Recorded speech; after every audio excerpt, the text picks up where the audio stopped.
We would like to welcome you to the 37th running of the Kaiser Permanente Napa Valley Marathon. In the past, we have had our friend and course record holder Dick Beardsley do presentations every year, and John Keston, who does the national anthem for us every year at both the marathon and the 5K.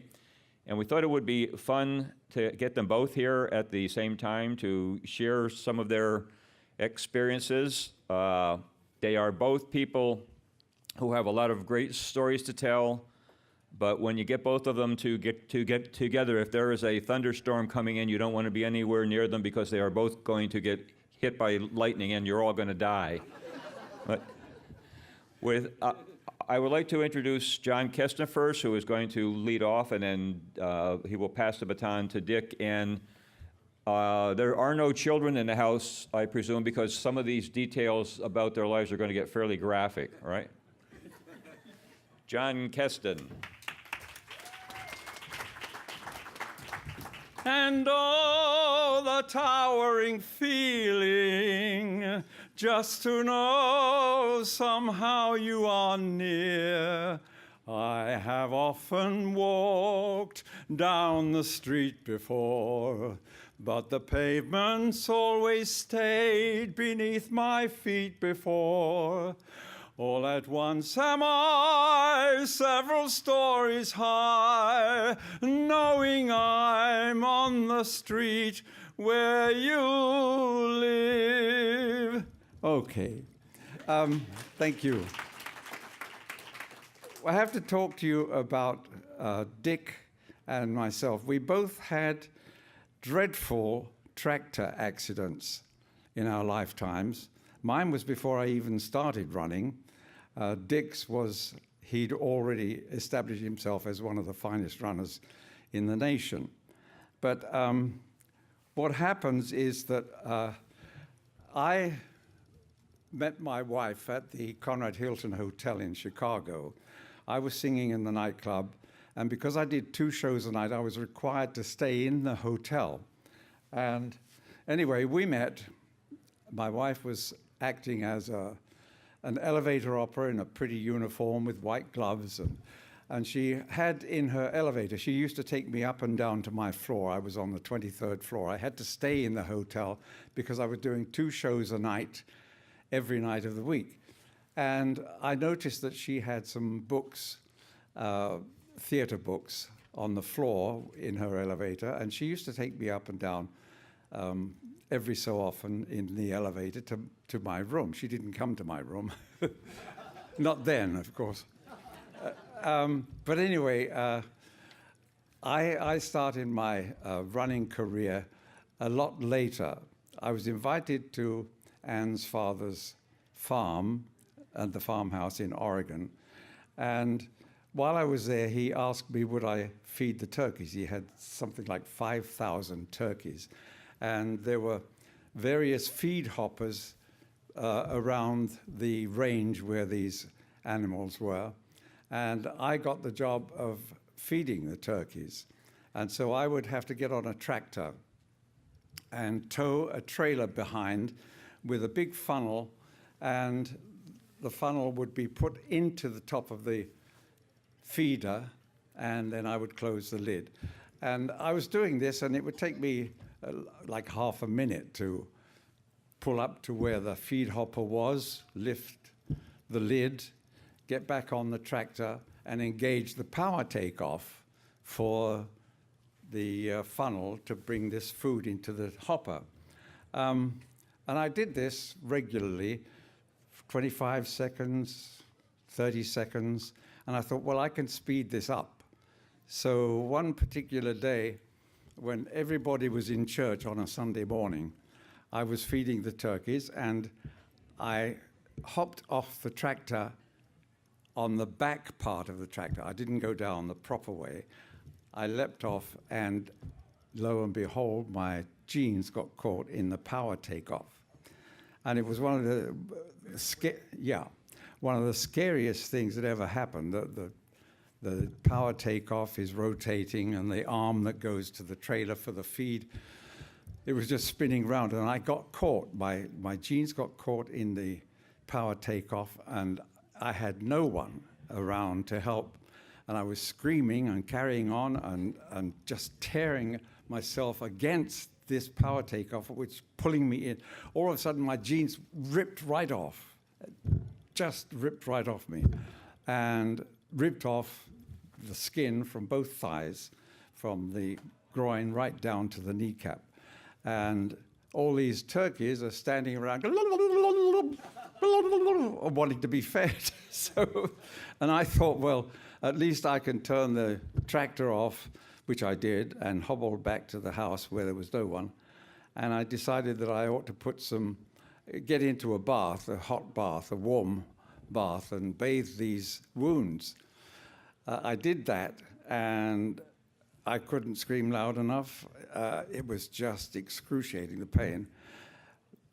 Father-in-law came back about another 20 minutes later, and I was sitting there, in excruciating pain. He said, well, let's go to the hospital. He took me to the hospital, and they did their thing after asking 150 questions. How did it happen, and so on. Anyway, they dressed the wounds, and this went on daily. I had to go back and have the wounds dressed daily for at least a month, and then finally the wounds healed. But it took 8 to 9 months to be completely free of the scarring and so on. Anyway, that was my introduction to the dreadful tractor accident. And Dick has his.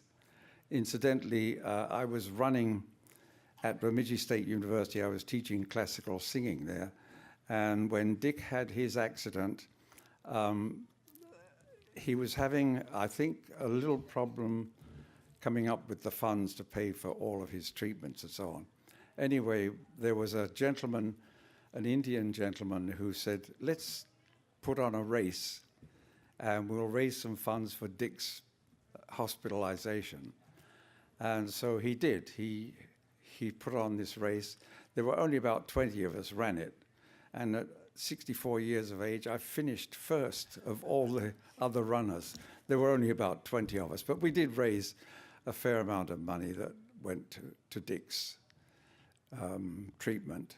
Anyway, I'm going to let Dick tell you his story now, the tractor story, and we'll talk to you again later. Thank you, John. I didn't know John was involved in a serious farm accident, and I heard more about it this morning at breakfast with him and his wife, Ann. So my accident happened 25 years ago, this past November 13th. And I grew up on a dairy farm, and I had retired from competitive running in 1988, moved back to my Minnesota dairy farm. I was still running, just not at that real high level anymore. And I got up on this November 13th of 1989, and at 3:45 in the morning, which I always did, and walked out to my barn and milked my 70 cows, and I got done with chores, and I was walking back towards the house to give my family a good morning hug and an I love you. My little son, Andy, was a kindergartner getting ready to go to school. And I got about halfway between the barn and the house, and I stopped, and I started thinking about all the more important things that I thought I had to get done. I had 3 wagon loads of corn to unload.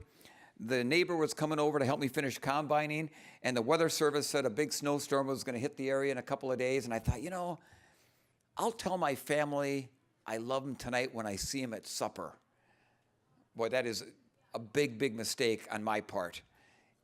Never, ever, when you have the opportunity to tell the people you love that you love them, do you ever pass on that opportunity, because you don't know if it'll be there later on. Mine almost wasn't. So instead of going into the house, I turned around, I walked down to my tractor, I jumped up on it, I started it up, I throttled it up as fast as it would go, and I walked back to the back end of the tractor, and I pulled a lever that started what John had mentioned, a PTO. Now, many of you probably don't know what a PTO is. It's a long shaft that hooks to one end of the tractor. The other end hooks to a piece of an implement like an auger or whatever it could be.